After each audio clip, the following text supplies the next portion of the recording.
ہمارے شیخ حضرت مفتی رشید احمد صاحب رحمہ اللہ تعالیٰ کی تحقیق یہ ہے کہ فرض نماز کے بعد جو اجتماعی دعا ہے وہ کہیں بھی ثابت نہیں ہے. اجتماعی کیا، انفرادی بھی ثابت نہیں ہے ہاتھ اٹھا کے، جو ان کی تحقیق ہے. جو ہم فرض کے بعد اجتماعی دعا مانگتے ہیں نا، یہ بھی ثابت نہیں ہے، ان کی تحقیق بتا رہا ہوں آپ کو. اور فرض کے بعد رفع الیدین کر کے انفرادی دعا بھی ثابت نہیں ہے. ایک روایت ہے، اس میں ضعیف ہے، اور اگر اس کو مان لیا جائے صحیح تو زندگی میں ایک آدھ مرتبہ آپ نے کیا یہ کام. تو ورنہ اصول یہ ہے احادیث کا کہ جس کام کا وقوع نبی کے دور میں کثرت سے ہوا ہو اس کے ناقلین بھی کثرت سے ہونے چاہیے. اس کو کہتے ہیں عموم بلوا، یعنی جس خبر واحد میں یہ دیکھا جاتا ہے کہ اگر اس میں عموم بلوا تھا، ابتلا زیادہ تھا، تو اس کا ایک آدھ ناقل نہیں ہونا چاہیے تھا. اگر نبی صلی اللہ علیہ وسلم کے دور میں فرض نماز کے بعد اس طرح سے دعا کا رواج ہوتا جو ہمارے ہاں ہندوستان، پاکستان اور بنگلہ دیش میں رائج ہے، تو اس بارے میں کچھ روایتیں یقیناً ہوتی، اور بلکہ کچھ کیا کثرت سے روایتیں ہوتی.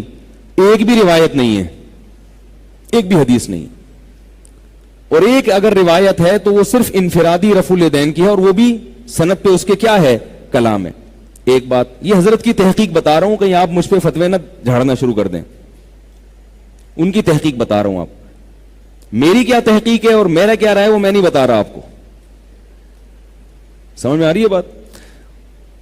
ہو سکتا ہے بتا بھی دوں، دیکھا آپ لوگوں میں تحمل ہے تو بتا بھی دوں گا، لیکن وہی ہے خارش نہ لگ جائے کہیں پھر اسی مسئلے پر شروع ہو جائیں.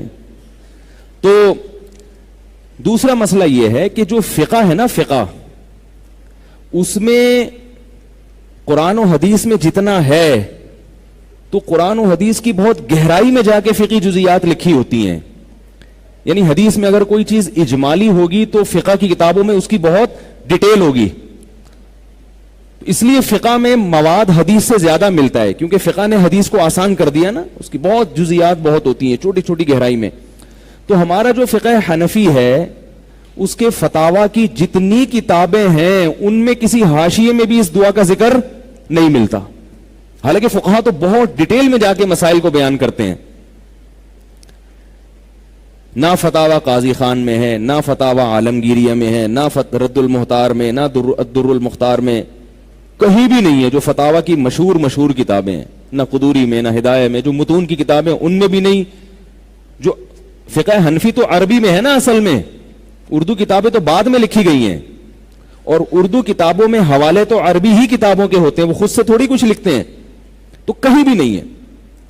تو ہمارے حضرت فرمایا کرتے تھے یہ صدیوں سے فقہا نے اس کا کہیں اشارہ بھی نہیں دیا کہ فرض نماز کے بعد امام کو چاہیے کہ ہاتھ اٹھائے اور مقتدیوں کو چاہیے کہ وہ بھی کیا کریں، ہاتھ اٹھا کے دعا مانگے. کہیں بھی نہیں ہے، نہ قرآن و سنت میں ہے. اور ظاہر ہے جب قرآن و سنت میں نہیں ہے تو فقہ حنفی میں بھی نہیں ہوگا نا. فقہ حنفی تو قرآن و سنت کی تشریح کا نام ہے. نہ امام ابو حنیفہ نے، اور پھر چاروں فقہ میں نہیں ہے. بات آ رہی ہے سمجھ میں؟ اب میں آپ کو بنا رہا ہوں خرشیلا. اب آپ جائیں گے دوسری مسجد کے امام کو نہ چھیڑیں گے، بولیں گے کہاں سے، تو ابھی میں خارج ختم بھی کروں گا انشاءاللہ. یہ تو میں ایک مثال دے رہا ہوں نا، مثال. تو کہیں بھی نہیں ہے، یعنی فقہ کی کسی کتاب میں بھی نہیں ہے. تو جیسے کہ سعودی عرب میں نہیں ہوتی نا، سعودی عرب میں نہیں ہوتی اس لیے کہ وہ بھی یہ کہتے ہیں بھائی کہیں ہے ہی نہیں. تو ہمارے حضرت کی تحقیق یہ تھی کہ بھئی یہ تو نہ فقہ حنفی میں ہے، نہ فقہ شافعی میں ہے، نہ فقہ مالکیہ میں ہے، نہ فقہ حنبلیہ میں. رہا یہ مسئلہ کہ حدیث میں تو بہت زیادہ تذکرہ ہے کہ فرض نماز کے بعد دعا قبول ہوتی ہے، تو بخاری مسلم کی حدیثیں ہیں. تو ہمارے حضرت فرمایا کرتے تھے کہ نبی صلی اللہ علیہ وسلم کی ایک حدیث کا مطلب دوسری حدیث ہی کی روشنی میں حل کیا جائے گا نا. ایک طرف حدیث میں آ رہا ہے فرائض کے بعد دعا قبول ہوتی ہے، ایک طرف حدیث میں آتا ہے کہ نبی نے فرض نماز کے بعد کبھی بھی دعا، اجتماعی تو ملتی نہیں ہے، انفرادی بھی ایک ضعیف روایت ہے کہ ایک دفعہ زندگی میں، اور خلفائے راشدین سے بھی کہیں نہیں ملتا، صحابہ سے بھی کہیں نہیں ملتا. تو ایسا فرمایا کرتے تھے یہاں جو آتا ہے نا فرض نماز کے بعد دعا، اس سے دعا سے وہ وظائف مراد ہیں جو نبی پڑھا کرتے تھے، ان کو دعا سے تعبیر کیا گیا ہے. وظیفہ کسے کہتے ہیں؟ یعنی کچھ منتخب کلمات جیسے ہم کہتے ہیں کہ مسجد میں داخل ہونے کی دعا، مسجد میں داخل ہوتے ہوئے تو بھی دعا مانگتے تھے نا، تو وہ یہ تھوڑی کہ ہاتھ اٹھا کے دعا، وہ مخصوص الفاظ ہیں، اللہم افتح لی ابواب رحمتک، تو یہ وظیفہ ہے. آئی بات سمجھ میں؟ آذان کے بعد کی دعا، تو وہ دعا میں کیا ہے؟ وہ مخصوص کلمات ہیں جو بطور وظیفے کے پڑھے جاتے ہیں، اللہم رب ہذہ الدعوۃ التامہ. تو ہم جب سب حدیثوں کو ملا کے دیکھتے ہیں تو فرض نماز کے بعد جو ہمیں دعائیں ملتی ہیں وہ کیا ہیں؟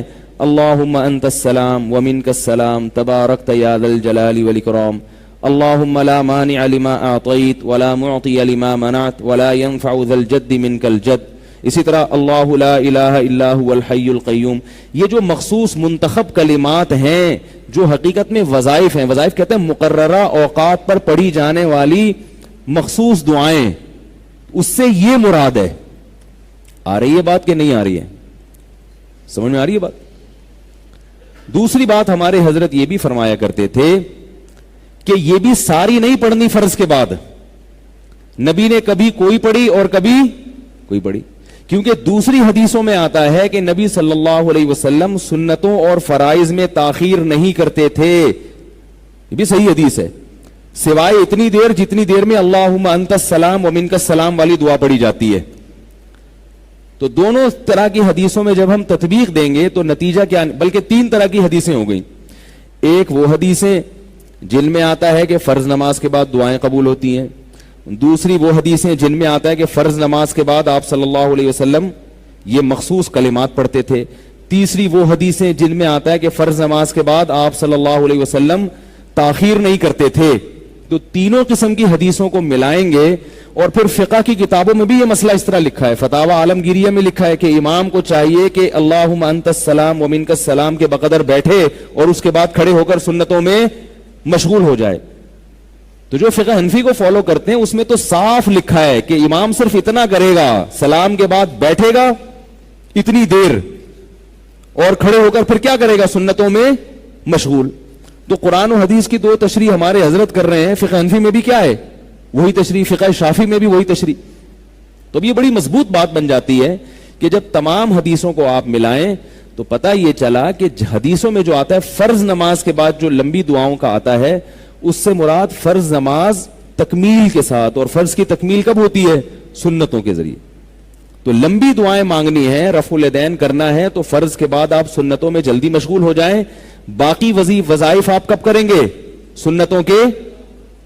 آ رہی ہے بات پڑھیں گے وہ وظائف. اس طرح سے تمام روایتوں میں تطبیق ہو جاتی ہے، ورنہ اجتماعی دعا پر تو کوئی بھی روایت نہیں ہے فرائض کے بعد، کہیں بھی نہیں ہے.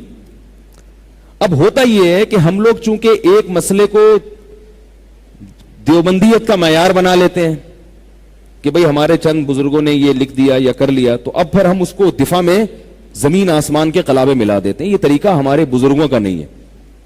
ایک صاحب مجھے کہنے لگے کہ آپ نے یہ بات کہی ہے، حالانکہ یہ بات تو حضرت فلاں دامت برکاتہم نے ہمارے ہی بزرگوں کا نام لیا، وہ تو نہیں کہتے یہ بات. اس کا مطلب ہے آپ کا کوئی نیا مسلک ہے. میں نے کہا ایسا نہیں ہے. میں نے کہا وہ جن بزرگ کا آپ حوالہ دے رہے ہیں انہوں نے جو بات کہی ہے ان کے استاذ نے تو یہ بات نہیں کی. اس کا مطلب ان بزرگ کا مسلک بھی چینج ہو گیا تھا.